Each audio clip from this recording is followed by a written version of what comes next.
Dukung Ahok, penista agama. Dukung Anies, Nasdrun.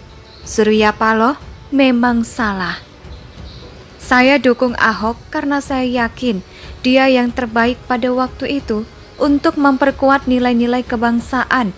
Sekarang saya dukung Anies pada waktu ini yang saya anggap tepat memperkuat nilai-nilai kebangsaan, ujar Surya Paloh. Pilihan Surya Paloh yang membingungkan, membagongkan.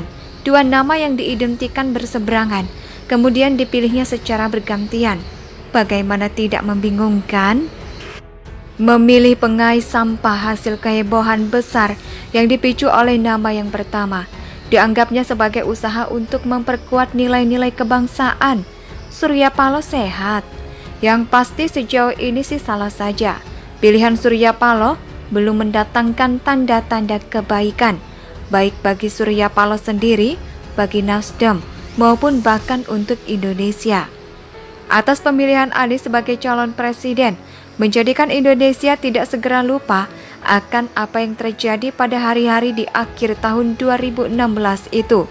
Ada Anies dengan sendirinya akan mengingatkan berbagai kejadian setelah hari-hari itu.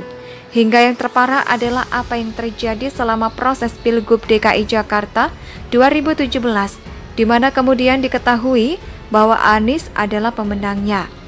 Sampahnya bahkan tetap ada hingga Pilpres 2019. Dan ketika menuju 2024, Anies kemudian malah dimunculkan bau anyir sampah itu seakan justru dipelihara sedemikian rupa. Namun seakan instan, pilihan Surya Paloh itu membuat partainya kemudian dipaksa untuk menikmati efeknya dan memilih Anies sebagai calon presiden dari Nasdem. Surya Paloh seperti sengaja mengundang efek buruk bagi partainya. Berdasarkan hasil survei, kesetiaan pemilih partai politik, Nasdem terbukti mengalami penurunan survei. SMRC menunjukkan bahwa sebanyak 45% pemilih Nasdem menyatakan akan setia.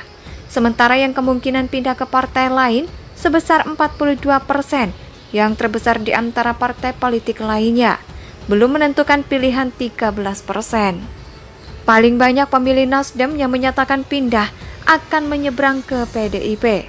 Bagaimana dengan elektabilitas Nasdem? Survei Litbang Kompas menyatakan bahwa saat ini elektabilitas partai Nasdem hanya 4,3%.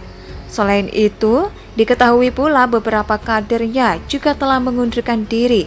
Sebenarnya bukan itu saja efek negatif dari pemilihan Surya Paloh pada Anies Baswedan itu.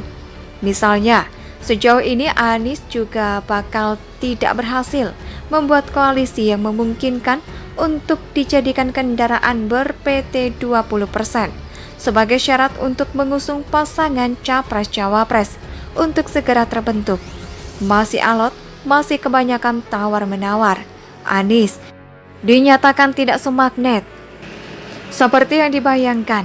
Anies tidak bisa membuktikan dirinya bisa berperan sebagai pengikat bagi partai politik calon pembentuk koalisi itu. Selain itu, secara elektabilitas, Anies juga tidak menunjukkan peningkatan dominasinya yang signifikan, kalah melulu dari Prabowo dan Ganjar Pranowo. Artikel ini ditulis oleh Eko Wibowo di siwat.com. Bagaimana menurut pendapat Anda? Silakan tulis pendapat Anda di kolom komentar.